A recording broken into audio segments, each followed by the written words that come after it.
Balikpapan. Bani, Silakan Pak. terima kasih Pak Sabani. Assalamualaikum warahmatullahi wabarakatuh. Selamat siang, salam sejahtera untuk kita semua, Bapak Gubernur dan seluruh peserta Musrenbang. Saya didampingi Wakil Wali Kota bersama Sekda dan Kepala Bapeda, Keuangan dan Asisten akan menyampaikan beberapa hal dari pemerintah Kota Balikpapan. Pertama, Bapak Gubernur, saya mohon maaf lapor dulu tentang penanganan COVID-19, Pak. Karena Balikpapan tertinggi di seluruh Kalimantan Timur. Bapak lihat bahwa angka pasien positif kita terkonfirmasi positif 28 orang dan yang dirawat sekarang ini masih 21, meninggal 1 orang dan 6 orang sembuh. Kemudian yang PDP-nya ada 84, yang masih dirawat 13, meninggal 4 orang dan yang sembuh 67 orang. ODP-nya sekarang 728.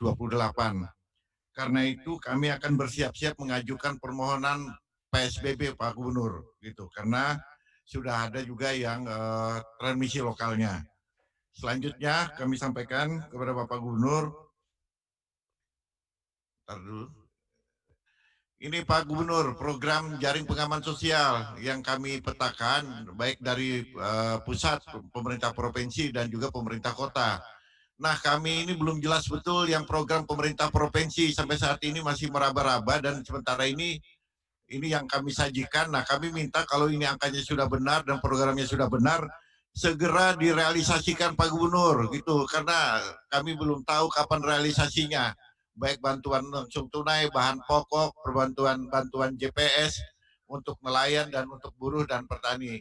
Yang dari pemerintah kota kita menyiapkan 70 miliar rupiah untuk jaringan pengaman sosial untuk 70.000 kepala keluarga. Jadi kami mohon yang provinsi segera dan jelas Pak Gubernur gitu, karena sampai sekarang kita tidak mengetahui sampai di mana peran rencananya. Lanjut. Ini situasi terdampak ekonomi di Balikpapan Pak Gubernur, yang dari tenaga kerja yang tercatat dari kita dirumahkan 5.434 orang, di PHK 987 orang dan totalnya 6.421 orang. UMKM yang terdampak 1.286 usaha dan pedagang pasar 2.275. Lanjut. Nah, ini beberapa kendala. Yang pertama ini soal alat pelindung diri APD. Kami ini mendapat bantuan dari provinsi sedikit sekali Pak Gubernur. Tidak jelas yang provinsi ini kapan APD-nya dibantu lagi. Karena tidak angkanya sangat kecil sekali. Kemudian yang nomor 2, kita berharap segera PCR-nya provinsi di Kanijoso dan PCR Pertamina, Rumah Sakit Pertamina bisa segera ada sehingga ini cepat dioperasikan, karena kita mengalami hambatan dalam uji laboratorium swab di Surabaya. Sekarang Surabaya sudah dihentikan karena penerbangan, sehingga kita akan kirim lagi swab ke Jakarta. Kemudian yang nomor 3, kita Bapak Gubernur, kita berharap betul rencana pembangunan gedung isolasi di Rumah Sakit Kanijoso tahun 2021 tidak dibatalkan dan dipercepat begitu, karena dibutuhkan betul gedung isolasi ya untuk ini, terutama untuk pasien COVID-19 dan juga untuk kepentingan selanjutnya. Yang nomor 4, kita berharap segera juga kita realisasikan embarkasi haji Pak Gubernur, embarkasi haji, karena ini dipentingkan. Kita khawatir nanti puncaknya bulan Mei kita belum siap gitu, karena sekarang ini kami hanya menyewa sebuah hotel dan guest house itu. Lanjut. Oke, ini tahun anggaran bos sekalian. Ini sebentar kembali tadi. Ini prediksi dari Bank Indonesia bahwa pertumbuhan ekonomi di Balikpapan kalau sampai 3 bulan maka kira-kira nanti hanya 1,8 sampai 2,3%. Kalau dilaksanakan PSBB kemungkinan hanya pertumbuhan ekonominya hanya 0,3 sampai 0,8%. Lanjut. Ini anggaran kita Pak Gubernur. Ya, nah yang kami tentu kami agak kecewa dan sedih begitu, karena potongan dari provinsi dana bagi hasil pajak itu mencapai 61%. Kemudian bantuan keuangan dipotong 50%, sehingga totalnya yang penurunannya mencapai hampir 200 miliar, 244 miliar. Nah, kami berharap ini bantuan keuangan tidak dipukul rata pemotongannya, karena Balikpapan itu kan salah satu pemerintah daerah yang menerima bantuan keuangan tidak besar gitu. Kami di nomor 6 atau nomor 7 gitu. Jadi kami berharap bantuan keuangan ini masih bisa ditinjau kembali. Lanjut. Ini Bapak Gubernur belanja tambah apa tidak terduga kami dalam penanganan COVID ya ada 136,9 miliar, kemudian ya dari antisipasi bencana lainnya 22,42 miliar gitu. Ada untuk penanganan kesehatannya 51 miliar, penanganan dampaknya itu 74 miliar, kemudian BTT-nya dalam rangka penanganan tahap awal tuh dari BTT awal 10,89. Nah, kemudian untuk kegiatan yang telah dan di penanganan bencana ada 12 dan 9 miliar. Dan ini saya kira ini angkanya Bapak Gubernur masih mengalami totalnya 144,41 miliar. Lanjut. Oke, bantuan keuangan provinsi.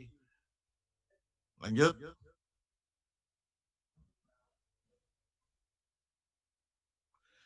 Ini untuk mengingatkan Pak Gubernur saja, kami tahun anggaran 2018 nomor 5 bantuan keuangan, 2019 nomor 6, dan 2020 nomor 7, padahal ini kota terbesar kedua setelah Samarinda. Bayangkan hanya nomor 7 mendapatkan bantuan keuangan, karena itu kami minta mendapatkan perhatian baik dari Gubernur maupun DPRD Provinsi Kalimantan Timur, terutama yang Dapil Balikpapan untuk memperjuangkan kota terbaik dan kota di pintu gerbang, tapi bantuan keuangannya paling masih kecil di urutan ke-7 terakhir. Oke, lanjut.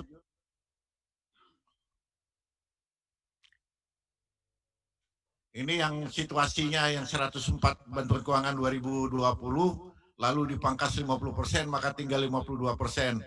Ya, ini sudah kami kirim surat kepada Bapak Gubernur pertimbangan untuk yang 52,45 miliar ini. Oke, lanjut. Beberapa hal yang perlu dipertimbangkan setelah tadi mendengar juga pengarahan dari Menteri Dalam Negeri, dari perencana, dari Bappenas, Bapak Gubernur. Saya kira Musrenbang 2020 ini harus memperhatikan lagi melakukan revisi tentang tema Bapak Gubernur. Karena tidak kelihatan kan temanya yang nasional adalah pemulihan ekonomi.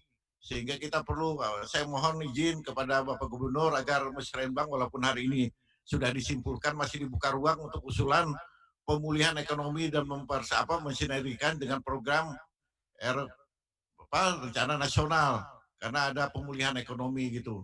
Kemudian usul kepada Bapak Awang Parok, saya tadi melihat pemaparan dari Pak Rudi Bappenas, tidak kelihatan itu rencana perpanjangan runway Bandara Sepinggan. Padahal itu sangat penting gitu. Jadi saya mohon titip kepada Pak Awang Parok tentang Bandara Sepinggan. Yang kedua Pak Awang juga dapat titipan juga karena Pak Awang juga di komisi yang menangani PLN, ada permintaan dari pelaku usaha agar pembayaran mereka itu tidak yang tertunda minta ditunda bertahap, kemudian tidak dimatikan listriknya Pak, karena pelaku usaha itu agak bingung karena akan diancam oleh PLN dimatikan listriknya, padahal ini dalam situasi yang mereka juga terpukul begitu. Kemudian ada beberapa program yang pemulihan seperti program penyediaan pembiayaan UMKM melalui provinsi, alokasi bantuan keuangan tadi sudah melalui padat karya, beasiswanya mungkin diperbesar, penanggulangan kemiskinan, dan juga tadi sudah saya sampaikan gedung ICU dan isolasi jangan sampai ditunda Bapak Sekjen. Itu yang kami mohon bantuan dari Bapak Gubernur. Kemudian sedikit lagi lanjut. Ini yang usulan kita yang tentang infrastruktur, baik yang usulan bantuan keuangan untuk 2021 maupun belanja langsung Pak Gubernur. Jadi yang dari usulan bantuan keuangan totalnya itu ada 295 miliar rupiah. Kemudian yang ini yang belanja langsungnya saya kira juga besar, lebih 1 triliun. Nah, kami minta sekali lagi agar juga program pemulihan ekonomi juga dibuka ruang di dalam Musrenbang, karena tadi juga sejalan dengan apa yang disampaikan oleh Bappenas maupun oleh Menteri Dalam Negeri. Lanjut. Saya kira terima kasih Bapak Gubernur. Sekali lagi terima kasih. Itu yang kami sampaikan dari Balikpapan. Assalamualaikum warahmatullahi wabarakatuh. Terima kasih Pak Wali Kota Balikpapan. Untuk bagi hasil akan ada revisi perbaikan semua kabupaten kota nanti. Bagi hasil pajak maksudnya.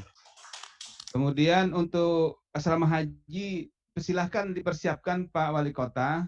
Nanti kita siapkan sudah pembiayaannya bekerja sama dengan Dinas Kesehatan Kota dan Provinsi. Jadi kota kami persis seperti Samarinda, Dinas Kesehatan Kota yang melakukan persiapan rumah sakit karantina di Bapelkes.